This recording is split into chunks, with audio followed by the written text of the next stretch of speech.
Hello everyone, this is your teacher Leo here in Thailand and welcome back to my vlog. And for today's video ay gagamitin nga natin itong 500 gift card na na-receive ko at napanalunan noong Christmas celebration naming mga teachers sa school. And nandito na nga tayo sa My Lotus, dito tayo sa My Market. At syempre kukuha tayo ng card para may paglalagyan tayo. At ang goal lang natin ay ikakasya natin yung 500 na i-purchase ng grocery. At syempre unahin natin yung mga pangunahing pangangailangan gaya ng cooking oil kasi nga naubos na yung cooking oil ko kanina kaya kailangan na nating bumili. So ito 50 baht ang isang galon na ganito. Ilalagay na nga natin sa ating cart at syempre susunod naman ay rice kasi paubos na rin yung rice ko. So 122 baht ang 5 kilos. So number 2 bigas. Number 3 ay Fabcon kasi wala na din akong Fabcon at maglalaba din ako bukas siguro.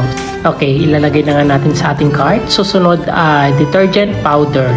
Medyo paubos na nga din yung detergent powder natin kaya kailangan ko na ding bumili. Tapos kukuha din tayo ng bread kasi minsan hindi din ako kumakain ng breakfast kaya kailangan natin ng bread. At kukuha din ako ng choco drink kasi kapag nagugutom ako kailangan ko uminom ng choco drink para may energy. And ilalagay na nga din natin. Tapos syempre noodles. At minsan nag-aapura na sa umaga pagpapasok sa school kaya noodles na lang. So instant. And ganun din ang sardines. So kuha din tayo ng 3 sardines. Tapos coffee. So i-try din natin itong coffee ko. Macchiato.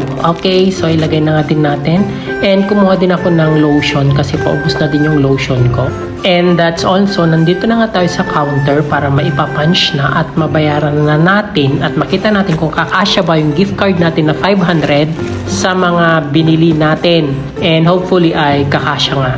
Kumuha nga din pala ako ng plastic bag dyan para may paglagyan tayo kasi nakalimutan ko kumuha ng eco bag. Heto na nga at malalaman na natin kung kakasya nga ba yung 500 na worth ng gift card ko. Kung makikita nyo nga 333 na yan, 383. Okay, so antayin natin hanggang makuha lahat ng mga pinabili ko. Ayan, so 511 nga yung total amount and nagdagdag na lang tayo ng 11 baht. That's all for today. Thank you for watching. Bye-bye!